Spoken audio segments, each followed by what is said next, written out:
In tonight's video, let's discuss coming to terms with yourself, others, and the society we live in. James, honey, did something happen to you? After we got separated in that long hallway? Are you confusing me with someone else? You were always so forgetful. Remember that time in the hotel? Maria? You said you took everything, but you forgot that videotape we made. I wonder if it's still there. How do you know about that? Aren't you Maria?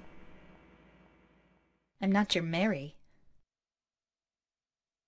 So, you're Maria? I am. If you want me to be. All I want from you is an answer. It doesn't matter who I am. I'm here for you, James. See? I'm real. In 1996, Konami began production of a game to compete with the Resident Evil series. Konami formed a small group of staff to begin development on this new game. The team that was assigned was filled with misfits, people that didn't really want to listen inside the company, and proven to be pretty much failures. This team was known as Team Silent. The team was formed to create what we now know as the first Silent Hill game, a psychological horror masterpiece that centers around one's inner being, the thoughts, decisions, our everyday lives that inevitably lead to poor or good decisions. It's about coming to terms, understanding and accepting what you've done, the punishment, and how you should feel, accepting yourself for what you've done. While Resident Evil being popular during this era, and for good reason, the horror aspect of both Resident Evil and Silent Hill are completely different. While Resident Evil's a run-and-gun, jump-scare theme style game, Silent Hill focuses more on creating an interpersonal bond with yourself and the character. It allows you to reference and understand situations. You're not scared because of a new zombie or a jump scare or whatever it may be.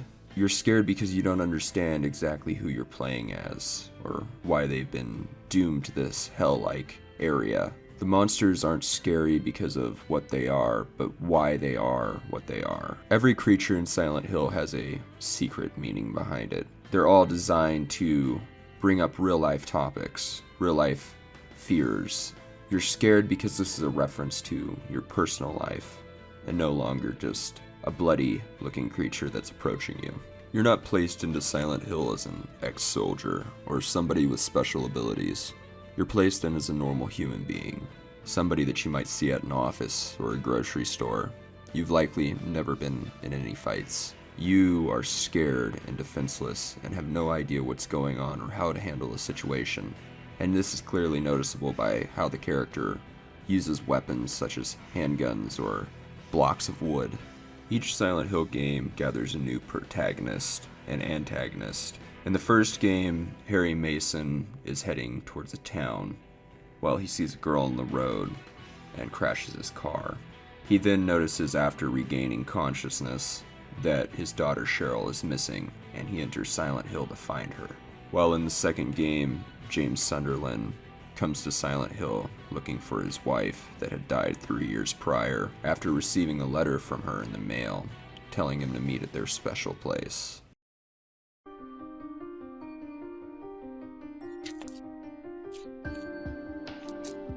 No, you're not. Do I look like your girlfriend? No, my late wife. I can't believe it. You could be her twin. Your face, your voice, just your hair and clothes are different. My name is Maria. I don't look like a ghost, do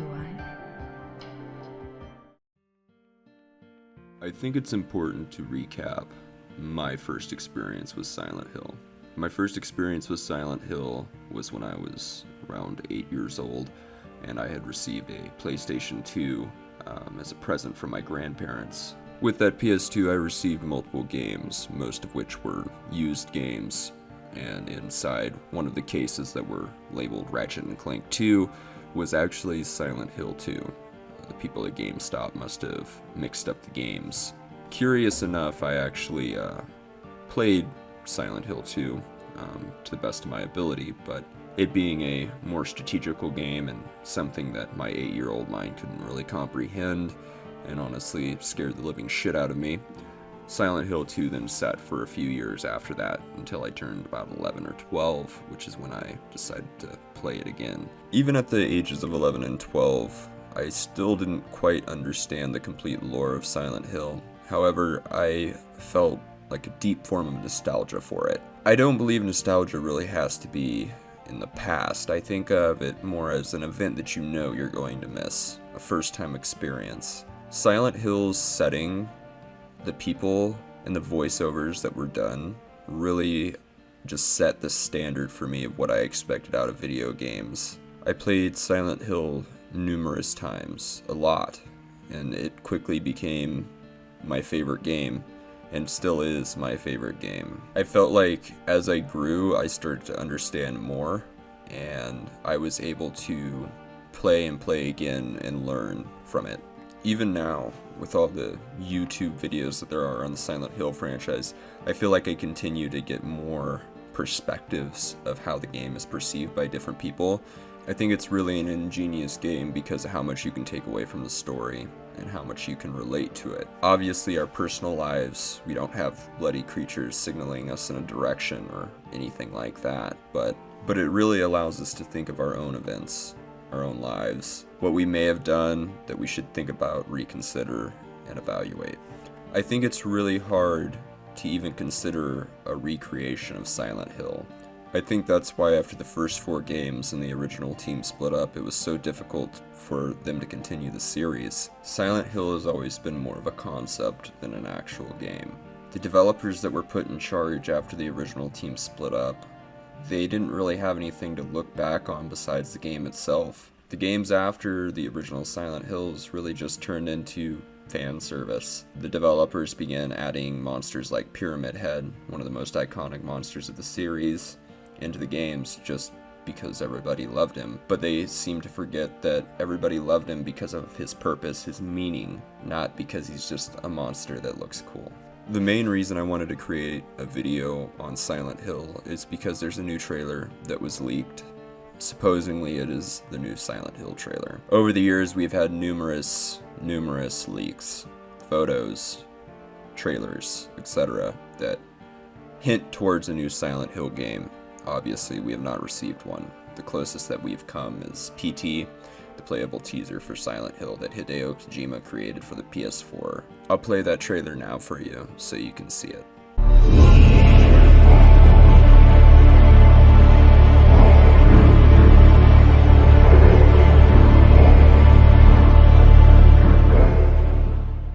It's not much, but it's something. It's hopes for possibly a childhood reimagination for everybody that was a Silent Hill fan back in the day. Now, whether we get this game or not, whether it's announced soon, it's nice just to think back and ponder about Silent Hill being reimagined in, 20 years later. I want to thank you all for sticking around and watching my video. I know it's been a rather long time. I really didn't expect to get the fan base that I did over the 2 videos I created, and I really appreciate you sticking around and watching this video. I know it's not of the quality that you guys would probably want. I know it's not of the quality that I want, but it's something, and I thought that it would just be a fun discussion for everyone to look back on. You ladies and gentlemen, have a good day. I'll see you in the next video. In my restless dreams, I see that town. Silent Hill.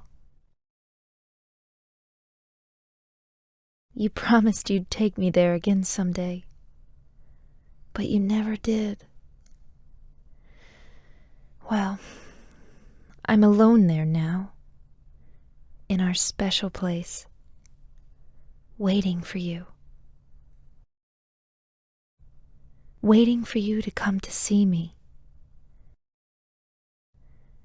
But you never do.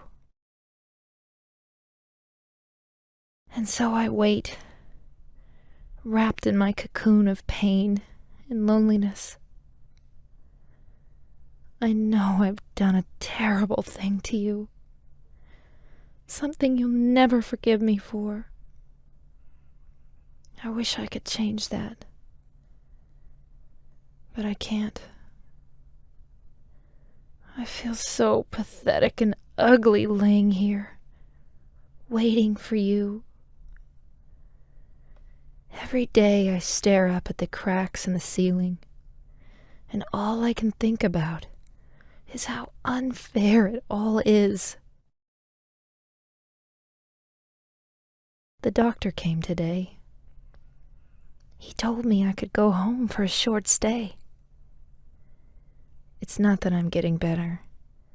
It's just that this may be my last chance. I think you know what I mean.